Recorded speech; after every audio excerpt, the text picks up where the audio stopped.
প্রায় গত ৩ মাস ধরে ইসরায়েল ও হিজবুল্লাহর মধ্যে যুদ্ধ চলছে। এজন্য কি বর্তমানে এমন এক পর্যায়ে পৌঁছে গেছে যে এখান থেকে কোনো দেশে আর পিছু হটতে পারবে না। যদিও ইসরায়েলের সেনাবাহিনী IDF এই যুদ্ধ থেকে পিছু হটতে চেয়েছে, তারপরেও কিন্তু হিজবুল্লাহ কোনোভাবেই পিছু হটেনি। ফলে এক প্রকার জোরপূর্বক যুদ্ধ চলছে ইসরায়েলের সেনাবাহিনী IDF ও লেবাননের সশস্ত্র বাহিনী হিজবুল্লাহর সাথে। যদিও গত ৩ দিন আগে 50,000 সৈন্য লেবানন সীমান্ত থেকে পালিয়ে এসেছে, তারা আর যুদ্ধ করতে চাচ্ছে না। আর গত ৩ মাসে ইসরায়েলি সেনাবাহিনী IDF যুদ্ধ করে হিজবুল্লাহর একটি গ্রামও দখল করতে পারেনি।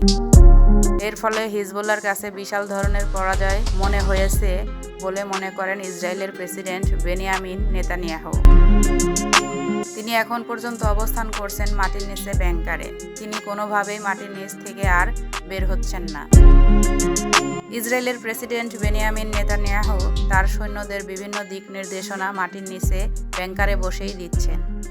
ইসরায়েলের প্রধানমন্ত্রী সম্পর্কে GPA নামক একটি সংস্থা একটি ভিডিও প্রকাশ করেছে।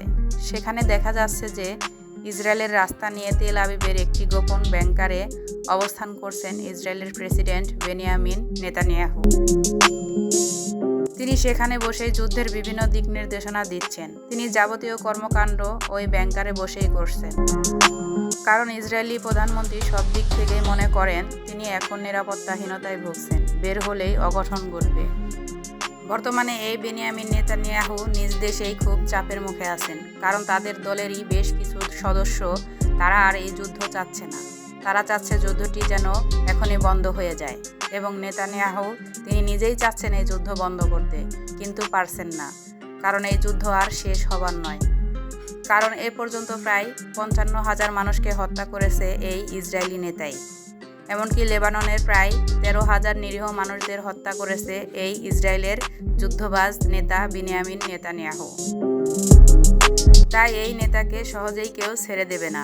হিজবুল্লাহ, হামাস ও হুতিদের মতো শক্তিশালী সংগঠনগুলো যে কোনো সময় যে কোনো দিক থেকেই নেতানিয়াহুর উপর হামলা হতে পারে। বর্তমানে এই যুদ্ধ হিজবুল্লাহ ও ইসরায়েলের আলোচনার টেবিলে বসে সমাধান করার মতো অবস্থাতেও নেই, কারণ হিজবুল্লাহর যে প্রধান ছিল হাসান নাসরুল্লাহ, তাকেও হত্যা করেছে এই নেতানিয়াহু। এবং ইসরায়েলের দেশের ভরসা ছিল মার্কিন যুক্তরাষ্ট্র, সেখানেও তাদের সমর্থনে থাকা মার্কিন প্রেসিডেন্ট জো বাইডেনের পতন ঘটে গেছে। এখন আমেরিকার প্রেসিডেন্ট হয়েছে ডোনাল্ড ট্রাম্প।